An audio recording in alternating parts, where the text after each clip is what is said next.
What's going on, Prehab? Dr. Michael Lau here, physical therapist, and today we're going to be going through a plantar fasciitis morning mobility routine. For this, it's designed to be done right when you wake up before you even get out of bed.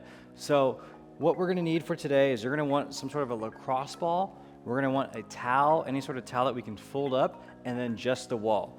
So pretend I'm getting up out of bed, it's 7 o'clock, we wake up in bed. Before you even get out of bed, what we're gonna do is we're gonna do this first stretch. We'll go ahead and cross your leg on top of your knee. We're gonna take our big toe and our heel. And what I wanna do is I wanna push my heel forward, so I'm in what's called dorsiflexion, which is my toes pointed up versus my toes pointed down.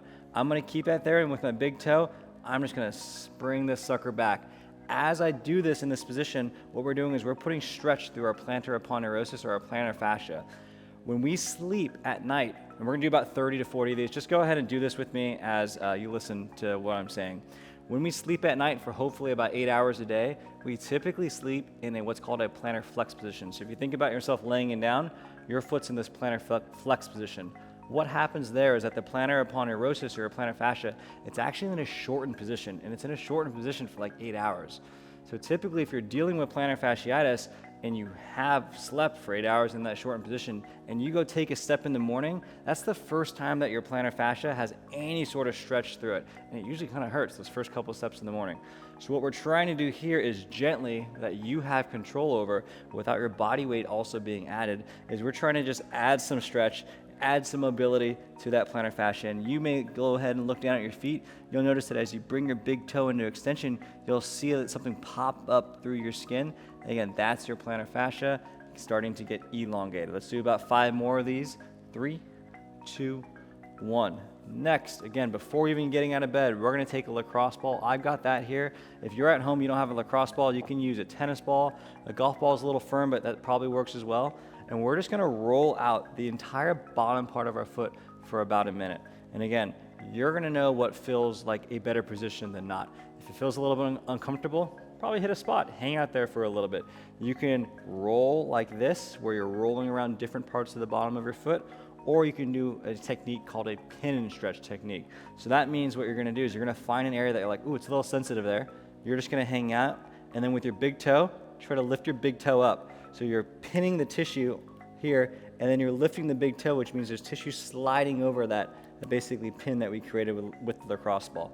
And again, all we're trying to do with this is just loosen up the plantar fascia, put some sensory input into it, because you've been asleep for 8, 9 hours in bed, and that plantar fascia just hasn't had any sensory input. So when you take those first steps in the morning, it's ow, ow, ow, ow, ow, it just doesn't feel good.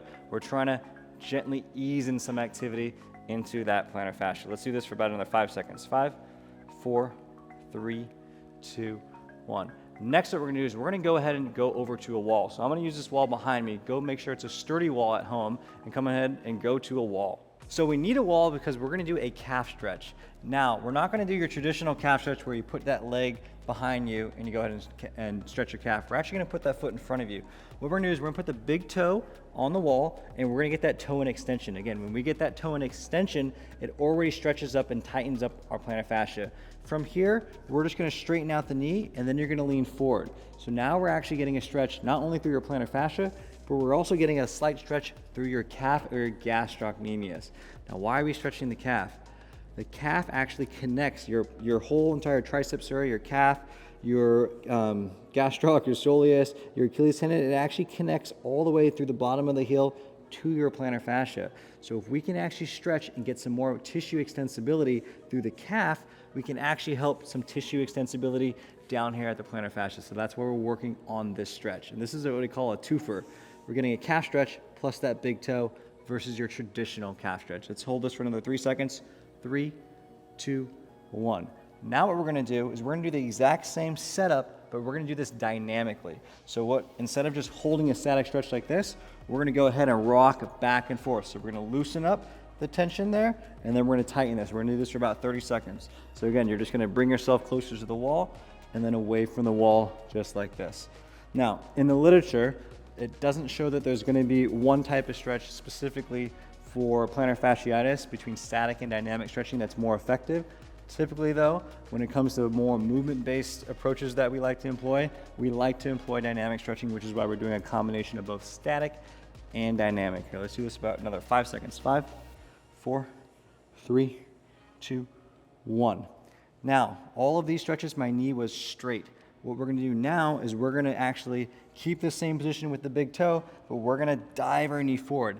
As you dive your knee forward, you're gonna probably feel more towards the bottom tighten up. This is hitting more of our Achilles tendon and our soleus. So we're gonna do this for about 30 seconds. So keep that position, dive the knee forward and back. And again, we're gonna do this dynamically. Hold that tension for a couple seconds, feel that stretch, and then relax.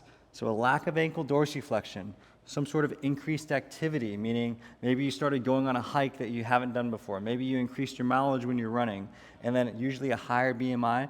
Those are all risk factors for developing plantar fasciitis. Let's do this for another 5 seconds. 5, 4, 3, 2, 1. And take a break. Now, last but not least, something that is more of the long-term fix for plantar fasciitis. Everything else we've done so far is gonna be what you do in the morning because it feels good, it gets everything nice and loose. But actually to develop some strength in the plantar fascia, can't speak right now, and actually build some high load strength there so it can actually handle that longer hike that you want to do or that increase in mileage that you want to do, we actually have to build some strength through it. So what we're going to do is a special calf raise that's meant to design to hit, yes, your calf muscles, but also your plantar fascia. What we're going to do is we're going to roll it up into a ball like this. And notice, what did we do with the big toe with all the other exercises? We got that big toe in an extended position. And again, what that does is it already pre-winds up and pre-tensions the plantar fascia. Once we get it in this extended position, I'm gonna go ahead and try to do single leg calf raises, and I'm just gonna do as many as I can until failure. So as I go up, yeah, not only do I feel that big toe stretching, I feel everything on the bottom of my foot really tight, and I'm working on building some strength throughout my calf complex. We're gonna do these till failure. I don't wanna be here forever though, but say you're doing these with me, you get to 6 to 8. That's great. We're gonna say that that's an asterisk sign. So that's how many you're able to do now. Each week that you're doing these, I want you to track, hey, am I doing more than 6 to 8? Am I now doing 10? Am I now doing 15? Am I now doing 20? My calf's starting to burn a little bit. I'm gonna probably do about 5 more and I'm gonna say that's failure for me. 5, 4, 3, 2, 1. Whew, nice burn in the calf, lots of tension and stretch throughout the plantar fascia. And now, in 5 minutes, we're ready to go and win the day. Whew, I hope you guys enjoyed that workout. We usually don't create these types of follow along videos for YouTube, but if you enjoyed it, you can find hundreds of more similar videos and workouts like this on the Prehab app. We also have personalized programs that you can follow along with that are designed to help with any issue you currently may be dealing with, including helping you get out of pain, stay out of pain, or even improving your mobility. Check out the link in the description to download the app today.